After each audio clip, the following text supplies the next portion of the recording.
dan rezekinya juga tepat. Itu insya Allah akan jadi burung bagus. Ya Om, mungkin itu jawaban saya mewakili pertanyaan ya. Nanti kalau kurang bisa langsung kring-kring ya. Masuk di pertanyaan nomor 6 nih. Beksu tim Subang. Oi, halo Subang. Bagaimana cara mengatasi betina piyik agar bisa bertelur lancar sampai bisa dipakai geber? Salam seduluran dari Subang. Wah, ya Subang. Oke, jadi sebaiknya untuk geber, betina geber itu cukup umur dulu. Jadi mungkin yang dimaksud teman kita ini mungkin dipasangin karena ini betina bagus sekali ya buat player, dipasangin sekalian. Jadi gini, untuk betina geber sebaiknya konstruksi badannya juga bagus. Karena kecuali kalau ngelepeknya itu dengan iramanya, kadang kan emosinya juga dipakai, wah dikocok-kocok nggak karuan, itu akan mengganggu. Apalagi burung yang konstruksi badannya itu kecil, lemes, padahal udah mau buat misalnya garasi A dipasangin dengan player kita, tapi badannya kecil, lembut, dan buat geber-geber itu akan mengganggu. Ya sebenarnya kita memilih untuk betina geber juga alatnya juga bagus, konstruksinya bagus, sekali goyang kayak remote ngeter-ter gitu itu juga bagus. Tapi kadang kan kita ACDC, mungkin maksudnya ya sekalian burung terbang, sekalian diambil anaknya mungkin gitu ya. Harus diperhatikan lah. Untuk alatnya juga kokoh. Begitu Beksu tim Subang. Salam buat teman-teman ya. Oke, lanjut untuk pertanyaan nomor 6 nih. Dari Facebook bernama Chandra Singgi Prabowo. Ini mungkin di Kalibening nih ya. Oke, di Kalibening. Terus, nah ini saya gabung dengan pertanyaan Mas Anto MHK Jakarta nih. Nah, oke. Nah, ini menarik nih masalah manajemen tim. Manajemen tim dan tim work-nya bagus, apa rahasianya? Terima kasih, Bos Chandra. Nah, dari Mas Anto MHK, Pak Haji, cara manajemen main burung MK yang benar seperti apa untuk pemula dan dana terbatas? Matur suwun. Oke, matur suwun. Mas Anto sama Mas Chandra. Jadi manajemen tim itu dana atau budget itu enggak dominan, enggak harus dengan biaya besar, enggak. Jadi manajemen tim itu maksud saya begini, kita membuat sebuah tim, di situ terdiri dari personel-personel yang mempunyai satu visi, satu misi, dan bertekad untuk memajukan tim itu, gitu loh maksudnya. Jadi kalau udah kita dapat personel-personel yang seperti itu jadi bisa jalannya lebih enak. Misalnya gini, kita dapat seorang perawat joki bagus, terus kita dapat partner bagus, udah sejalan sevisi ya. Kita untuk pemilihan materi untuk lomba itu juga bersama-sama memutuskan ini buat lomba, dan usahanya juga harus sungguh-sungguh, karena dengan kita kalau udah satu visi satu misi itu kompak untuk mengibarkan bendera tim itu enak gitu loh. Jadi saling support semuanya, karena kalau kita punya materi bagus, perawatnya bagus, tapi misal ya ini pelepasnya ini lagi ngadat nih, lagi ada daratan itu akan mengganggu personal. Jadi usahakan kondisinya itu harmonis, semuanya saling support, itu akan enak. Nah, mungkin untuk penjelasan lebih lengkapnya nanti mungkin ada waktunya lagi ya, mungkin Mas Andra sama Mas Anto. Jadi untuk dana itu nggak harus dana besar, nggak, dana terbatas, dengan dana terbatas pun bisa. Kita cuman hanya mengatur kita mau main di mana, kita pemilihan materi dengan yang kelas ini, kita dapat orang-orang benar-benar support gitu loh. Jadi nanti jalannya akan enak. Kita temuin itu dulu. Jadi untuk misalnya untuk seleksi materi-materinya juga rembukan bareng kayak gitu, itu lebih akan membantu. Oke, mungkin itu bisa mewakili pertanyaan-pertanyaan dari Mas Anto sama Bos Chandra. Yang kuncinya kompak ya, Mas Chandra ya, kompak harus, karena harus ada leadernya, dan semua saling support, itu penting banget. Oke, next. Pertanyaan nomor 7. Wah, ini dari Om Benny Benz, Bekasi. Halo, Om Benny. Om Benny ada pertanyaan. Selamat sore, selamat malam. Saya tanya, kalau cara melatih fisik sampai jadi idola atau juaraan gimana? Waduh, juaraan, idola. Gini Om Benny, kalau prosesnya pertama ya step by step, sesuai dengan kemampuannya. Jadi biasanya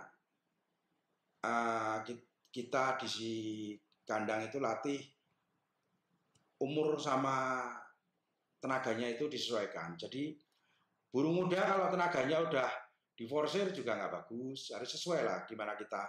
Jadi kita melihat perkembangan dan kondisinya burung yang kita latih. Jangan nurutin kita maunya jauhin. Wah, nanti bisa kedodoran. Jadi disesuaikan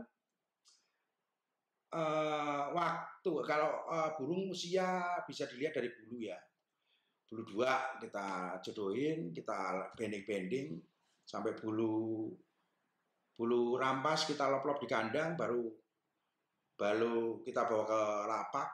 Prosesnya itu step by step. Kita harus tahu kemampuan burung dan harus jangan memaksakan kemauan kita gitu loh. Dan kalau misalnya kita lihat burungnya mampunya baru jauhnya apa jaraknya segitu, ya jangan kita paksakan. Step by step. Ya Om Benny ya, mungkin itu bisa jadi. Nah terus, oh ya lagi sampai burung juaraan. Nah juaraan itu nanti tak jawab setelah menjalani prosesnya dulu. Pokoknya jalani prosesnya, insya Allah akan menikmati hasilnya. Om Benny, ya. Oke, lanjut pertanyaan dari Mas Luki. Ya, dari mana nih? Nggak disebutin Mas Luki. Maaf Pak Ji, mumpung tanya, sejak kapan berdirinya tim premium? Premium dari 2003 Mas. 2003 premium. Karena mungkin sama Mas Widianto ya. Jadi Mas Widianto misi kenapa premium nggak pretalit dan pertama Gus. Saya pengen premium. 2003 Mas Luki. Oke, selamat, mungkin bisa tidur nyenyak malam ini udah saya jawab. Oke, ya, terima kasih ya. Oke. Wah, ini dari Resrar Tangerang Cikupa. Dari Bro Reis. Assalamualaikum warahmatullahi wabarakatuh. Waalaikumsalam. Saya Ray dari Planet Cikupa. Saya mau tanya, kok penjual pada jago bahasanya? Apa ada kamusnya? Apa ada jam kuliahnya? Kalau ada saya mau ikut, gimana caranya? Oke ya. Maksudnya pada lemes-lemes gitu ya, Bro. Jadi gini, bakul-bakul ya. Jadi teknik penjualan itu bebas. Gimana caranya itu teman-teman untuk uh, improvisasi. Tapi perlu diingat, ini di Merpati itu uh, banyak banyak muncul para seller yang mungkin belum kenalnya itu juga lihat di sosmed. Ya itu tandanya berarti hobi sekarang lagi booming. Wish, banyak dengan banyaknya yang jual itu karena lihat pembelinya juga banyak. Nah, berarti pingin wah ada uh, nilai ekonomis, nilai jual atau bisa mendapatkan uang di situ. Jadi gini, bro, kalau menurut saya itu uh, sering saya bahas itu di sosmed. Jadilah penjual yang jujur dan jadilah pembeli yang pintar. Jadi kata-kata itu bisa diartikan kalau misalnya ya saya jadi pembeli itu akan cari penjual-penjual yang nggak selewat. Kalau saya ya itu nggak selewat aja. Jadi saya lihat, saya juga masih beli, kadang ada beli burung juga dari luar. Itu akan lihat, oh ini siapa sih katanya, oh ini siapa. Kalau ini cuma sebatas senang aja ya karena lihat. Kalau di sosmed saya lihat harus tahu nih profilnya yang jual siapa sih katanya. Terus bisa dilihat kan banyak di situ profilnya. Terus kalau posisi saya sebagai penjual, nah jadilah penjual yang jujur, jadi pembeli yang pintar. Nah, kalau saya posisinya dari penjual, saya akan menjual barang yang atau burung yang layak dijual. Jadi jangan sampai kita menjual burung yang kira-kira kita aja megangnya kok, kita penjual punya rabaan loh, dan kita dipegang kita nggak layak kok dijual gitu loh. Dan kita menjual itu enaknya itu menjaga hubungan panjang.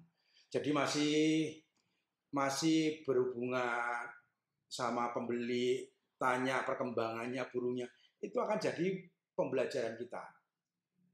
Jadi nggak saya bisa ngomong licin gimana bisa. Tapi kalau pembelinya itu pintar, itu mungkin nggak akan kemakan. Jadi sebagai penjual, kalau saya sebagai penjual, jadi kita di burung itu belajar sambil jalan. Kita menjual, tapi kita masih kita mengharapkan report dari pembeli, perkembangannya gimana, terus dilatih sampai gimana, itu jadi modal belajar kita. Jadi kita bisa revisi di situ. Oh ternyata pasangan ini kurang, oh ternyata pasangan yang ini bagus gitu. Itu jadi bahan buat belajar kita. Karena kalau kita modelnya pasangan ini kita latih dulu, kalau ini misalnya dilatih terus bagus, itu akan prosesnya akan lebih lama. Jadi kalau misalnya yang enak sih menjaga hubungan, silaturahmi lah, apa hubungan yang panjang. Ya itu kalau bahasanya sih bisa diolah sendiri. Ya mungkin teman-teman bisa lihat dengan bahasanya sendiri lah. Kalau misalnya untuk diajari untuk kuliah itu nggak ada bukunya. Ya mungkin dengan belajar, tapi yang jelas harus jadi penjual yang jujur. Itu intinya. Dan untuk pembeli, jadilah pembeli yang pintar. Nanti kalau bisa menjaga hubungan itu, insya Allah akan panjang. Ya bro ya, mungkin itu yang mungkin bisa mewakili pertanyaan. Kalau kurang bisa jawab free biasa bro. 9 dan pertanyaan terakhir nih. Wah, dari Suhu nih saya dari Bekasi. Halo Suhu. Kok Freddy Kurniawan? Kok Gepeng Lans? Wah, ini apa yang menjadikan atau ciri pada merpati betina pada saat siap diambil telurnya hingga hasil dari tetesannya maksimal? Oke, dan tanda kesuburannya betina. Oke. Ya, ini kalau saya jawab ke Freddy itu kayaknya nggak pantas ya. Mungkin untuk teman-teman yang lain ya kok ya. Jadi yang siap diambil sebaiknya sih burung udah rampas piyik, bulu piyik itu sebaiknya udah rampas. Tapi saya juga pernah mengalami burung belum rampas masih bulu piyik, tapi anaknya bagus. Di Jogja juga di Mbak Jokopi juga burung piyik juga anaknya bagus. Kadang saya kalau ngobrol suka bercandaan piyik mana piyik gitu, tapi bagus. Nah, tapi lebih baik burung sudah rampas. Itu yang biasanya kalau misalnya salah satu pasangannya muda, ya pasangannya jangan muda lagi, tua, biar imbang.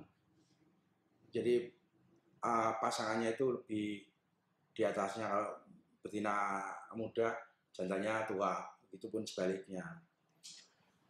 Tapi untuk hasil yang maksimal itu juga dalam arti maksimal hasilnya atau diambil telurnya itu kelihatan. Jadi cangkangnya puler, telur itu udah keras, apa ya, mengkilat, nggak ada titik-titik kapur, itu biasanya kita ambil itu di situ. Dan bentuknya juga bulat-bulatnya sempurna gitu, itu boleh lah diambil.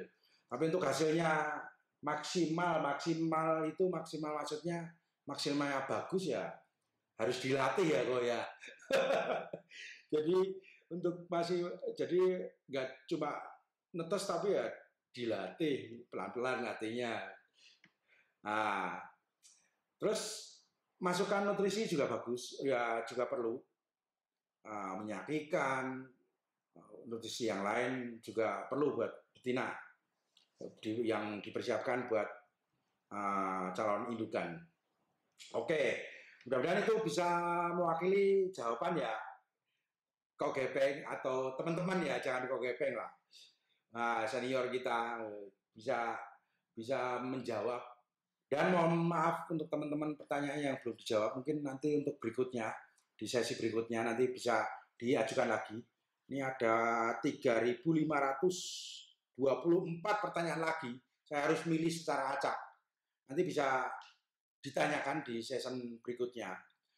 Dan terus teman-teman bisa ikutin terus di Facebook saya, itu dipantau nanti kalau misalnya saya ada program pas tanya dan jawab, langsung di komennya bisa langsung tulis pertanyaan apa aja, tapi seputar merpati ya.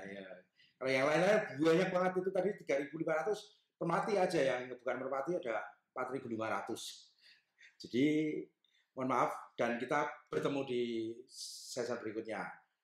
Begitu? Oke, jangan lupa kita tunggu postingan saya. Kalau udah ada tulisan tanya dan jawab, berarti Anda bertanya, saya menjawab. Dan maju terus merpati kolong Nusantara. Wassalamualaikum warahmatullahi wabarakatuh.